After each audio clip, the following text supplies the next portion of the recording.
This is Boca Chamber Radio. D. Muccio here with another segment of Boca Behind the Scenes. And we've got the Boca Raton Police Department here, Crime Prevention Unit. And Officer Gwynne Friters is in the studio with us. Hi, Gwen. Hi, thank you for having me. Sure. Thanks for coming in. We want to kind of talk about back to school and back to school safety. What are some of the challenges that the police department faces when school is back in session? I'm sure traffic's got to be one of them. Traffic is definitely one of them. I mean, listen, we all get a little case of the summer blues when we all have to go back to school, right? And it's a transition for not only the students, but the parents as well. And we have to look at getting back into following the speed laws. Traffic is a big thing. We've got kids on bicycles, walking, and all the kids that are shuttled to and from school with their parents.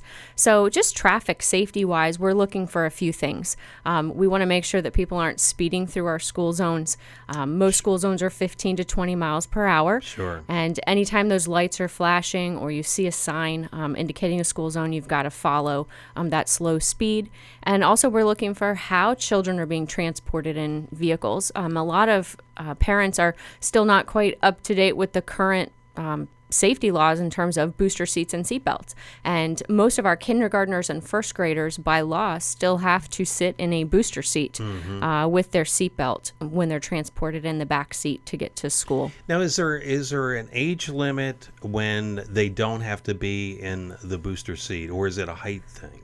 Well, that's a great question. You know, there's what we call best practices and Florida law. And our best practice tells us that children are safest riding in that booster seat until they're 4'9" and 80 pounds and their feet, are flat against the floor with that seatbelt properly across the hips and then hip to shoulder.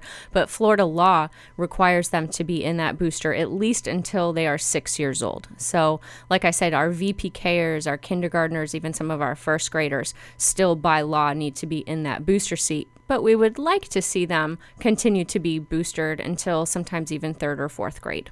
You know, you mentioned one thing, and I noticed this myself.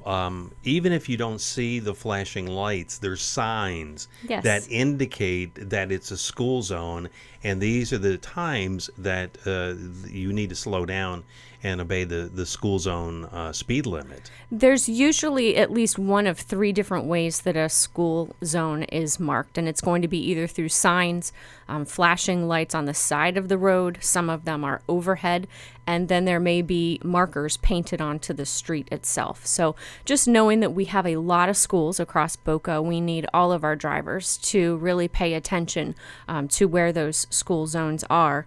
And hopefully they will stay off their cell phones as well, because texting and driving is a big thing, as well as our schools usually enforce no cell phone zones in car line on school property. So those two things are other things that we're keeping an eye out for. All right, so we get the kids to school. Talk about some general safety on campus. Well, on campus, we have to have conversations with our children now before they get back to school. We want to ease them back into feeling comfortable returning to the classroom, because if our children don't feel safe, they're not going to learn well. So parents, we're counting on you to have those discussions with your children early, before the first day, about knowing what rules and expectations there are for their behavior, as well as weapons policies, and as well what to do if they see something suspicious. And probably the most difficult thing of all is just to talk with your children about what to do if something happens. But this is information that best comes from mom and dad. You know, with the events that have transpired over the past year or so, it's got to be an even tougher job for parents and trying to get through to their children and making them feel safe, and certainly for law enforcement, under these conditions where safety is top priority right now for our children at school. It is for all of us. There is a new app called Palm Beach County Student Protect, and we encourage all of our parents to download it. And if their high schoolers are carrying cell phones with them to school, as many of them are, that app is available, and you will just input whatever school is pertinent to your family, as long as it's a public school. And that app gives our kids the ability to contact 911 in real time and report incidents. And they also have the ability to report bullying behavior or suspicious activity or threats. And also, if the parents download that app, if their school goes on a code red lockdown, they are notified immediately through that app. So it's a really valuable tool. It's a partnership between the Palm Beach County School Board Police and the Palm Beach County Sheriff's Office, and it's applicable for all of our Palm Beach County schools. And hopefully it'll be a good tool for getting that information where it needs to go in a timely basis. And what's the app called? It's called Palm Beach County Student Protect. Okay. It's available on your Android and iTunes app stores. So we're going to have more officers in elementary schools coming up. Yes, we are. We are. You know, most people are familiar that Florida law has recently been updated to mandate a police officer in every school in Florida. And the school board police have the resources to provide those officers to the middle schools and the high schools. But for here in Boca, we want to support the school board police as much as we can. And we have agreed through mutual aid to be a presence in all of our elementary schools here in Boca. So our private schools have contracted with us for years to maintain a presence. Certainly we're definitely going to continue doing that. But in addition, we're now going to be placing officers in all of our elementary schools across the city. Would you say the one tip that you would give student drivers is put down the phone when you're driving? Absolutely. 100%. I mean, that goes for all of us. You know, officers on the street are driving many hours a day, and I can't tell you how many times we run across people that are on their phones. And currently, texting and driving is against the law. Right. But it's a secondary offense, so it makes it a little tricky for us to enforce it. We need people just to understand the danger and how your vehicle will travel up to 500 yards just checking for a single text.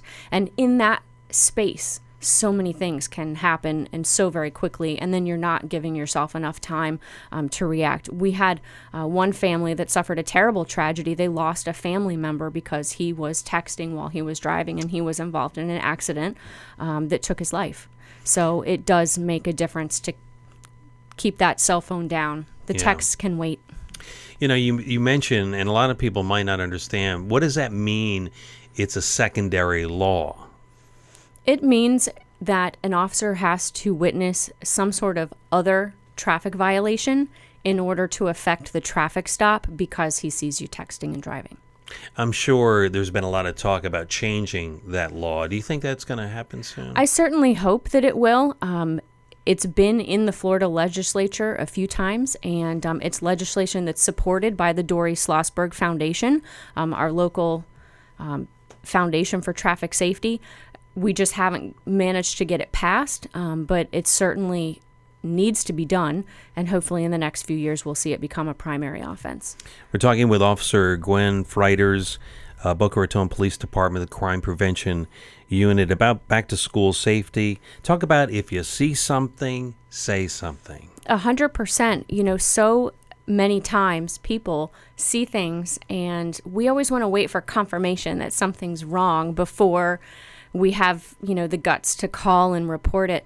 But in this day and age, all of us have the ability to see something, and it's notable to let somebody know as soon as possible so that we can hopefully do something about it as quickly as possible before something happens. And, our kids are more empowered than ever before to be a part of the community, especially what we've seen in response to the Parkland tragedy. Our teenagers do feel comfortable talking about what they're seeing, and we need to support that and make them feel comfortable that we will support you if you report something, and we're not going to dismiss it. So my agency definitely supports that if you see something, say something, routine, because the sooner the better before a tragedy happens. And just in terms of any kind of suspicious, encounter, we've got to have a talk. It's never too early, and it's never too often to talk to our kids about strangers and suspicious people and how to handle suspicious encounters with people. We had an incident, recently with a child being approached by somebody, and she had been spoken to by her parents and had gone over some self-defense tactics, and she felt comfortable saying no to that person and leaving. And it ended as well as could be expected, and everyone was really proud of how she handled, the situation. So, like I said, you can never talk about these things too often with your kids. They need those reminders that a stranger is anybody you don't know, and you don't have to speak to someone you don't know. Go, talk to someone that you do know. I always tell the little ones, check first. It never hurts just to check first with mom and dad before, going somewhere, taking help. Strangers use every trick in the book to try and trick kids. They offer candy, dogs, I need help. They know what is going to get to that kid and make them vulnerable to lure them. But if we can talk about that first and just give them the confidence to act on it, a lot of times they'll do the right thing. Yeah, and I want to reiterate, I was in law enforcement for 8 years, that I don't know any police officer that would get upset for getting a phone call and it not be of an emergency situation. Call the police. If you see something, say something, do something about it. It's true. Well, it's great to meet you. Thank you. We've got this special Boca Behind the Scenes where we're talking with a lot of the city employees and getting to know them, and certainly the police department is something special in my heart. So you guys do an awesome job. I don't know how you guys do it in this day and age, but congratulations and thanks for everything you do. Thank you so much. We really appreciate the support. This is Boca Behind the Scenes. More to come here on Boca Chamber Radio.